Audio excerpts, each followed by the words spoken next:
Cigarette பிடிக்கிற பழக்கத்தினால அவனோட கல்யாணம் நின்னு போனதுனால ஹீரோ டென்ஷன்ல இருக்கான். அப்ப வீடியோல வந்து ஒருத்தர் கின்னஸ் சாதனை பண்ணிருக்காரு சிகரெட்டை பிடிச்சின்னு பார்த்த உடனே ஹீரோ 22 பாக்கெட் சிகரெட்டை வாங்கிட்டு வந்து அது கின்னஸ் சாதனை பண்ணலாம்னு வீடியோ எடுக்கிறான்.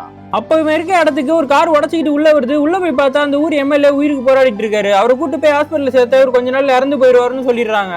அதனால அந்த கட்சிக்கு அடுத்த தலைவர் யாருன்னு முடிவு பண்ணிட்டு இருக்காங்க. ஹீரோட தாய்மாமாவும் அதுலதான் இருக்காரு. ஹீரோ லவ் பண்ற அந்த பொண்ணோட அப்பாவும் அதுலதான் இருக்காரு. இவங்க 2 பேருக்குள்ளதான் போட்டியே நடக்குது.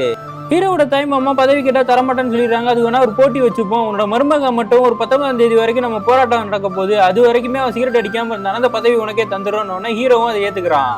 இருந்தாலும் ஹீரோவால சிகரெட் அடிக்காம இருக்க முடியல. அவங்க தாய்மாமா என்ன பண்றாருன்னா பிளான் பண்ணி இவனை கூட்டு போய் ஒரு தீவுல ஒரு வீட்டுல விட்டு வந்துடுறாரு. அந்த தீவுல இருந்து வெளில வரணும், நீச்சல் அடிச்சுதான் வரணும். ஹீரோக்கு நீச்சலும் தெரியாது.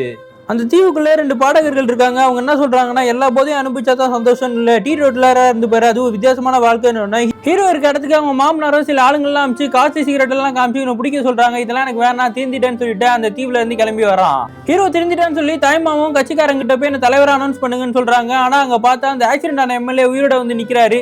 இது எல்லாமே ஹீரோ திருந்துறதுக்காக போட்ட பிளான் தான், அதுவும் அவங்க மாமனார் பண்ண வேலை தான். இந்த பிரச்சனையில அவங்க தாய்மாமா சிகரெட் பிடிக்கிறதுல இறங்கிட்டாரு. ஹீரோ திருந்தி ஹீரோயின் கூட நிம்மதியா வாழ ஆரம்பிக்கிறான்.